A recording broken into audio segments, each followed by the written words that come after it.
Quand nous étions élèves, nous lavions à tour de rôle les toilettes nauséabondes. Nous balayions la cour de l'école à tour de rôle. Nous plantions et arrosions les arbres. Nous montions le drapeau à tour de rôle et chacun était pressé de se mettre au pied du grand mât pour entonner l'hymne national. Ah, le drapeau, symbole de la patrie, était plus qu'un morceau de tissu multicolore. Il était la raison d'être de tous et de chacun.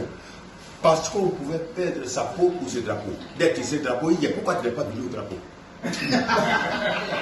on pouvait faire la peau à l'ennemi pour ce drapeau. Le drapeau pouvait immobiliser un passant aussi pressé fut-il.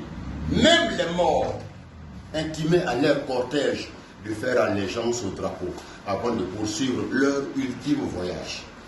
C'était un héritage, c'était une tradition, c'était une contrainte acceptée et partagée. Ça, c'est notre temps. Aujourd'hui, nos enfants vont à l'école comme des bœufs à l'abattoir. Ils vont à l'école pour réussir dans la vie et échouer dans la société.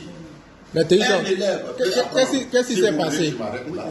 Parce que c'est une inspiration, c'est un texte que je prépare pour l'univers du monde, papa. Okay, l'école d'hier et l'école d'aujourd'hui. C'est ça. Je peux continuer? Allons-y. Aujourd'hui, nos enfants vont à l'école comme des bœufs à l'abattoir. Ils vont à l'école pour réussir dans la vie et échouer dans la société. Un élève peut apprendre l'histoire de la Côte d'Ivoire et sortir, descendre le drapeau national et le déchirer en lambeaux comme un torchon. Et il n'y a rien. Un élève peut insulter, menacer son enseignant et le pourchasser comme un rat jusqu'à son dernier retranchement. Et il n'y a rien. Il peut même dire son amertume à la télévision nationale avec des thèmes qui défient l'autorité et le bon sens. Pour un oui ou pour un non, un groupuscule d'élèves peut tenir tête à leurs enseignants et à l'administration et faire fermer toute une école pendant des mois. Et il n'y a rien. Pendant ce temps, les institutions en charge de l'éducation de la République fonctionnent bien. L'orthodoxie tant clamée dans les politiques sonne faux.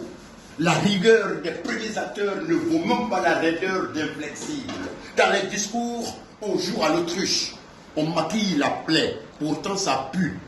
L'école publique est devenue un marché de bétail. On n'y forme plus des hommes de demain. On cultive les pourritures du futur.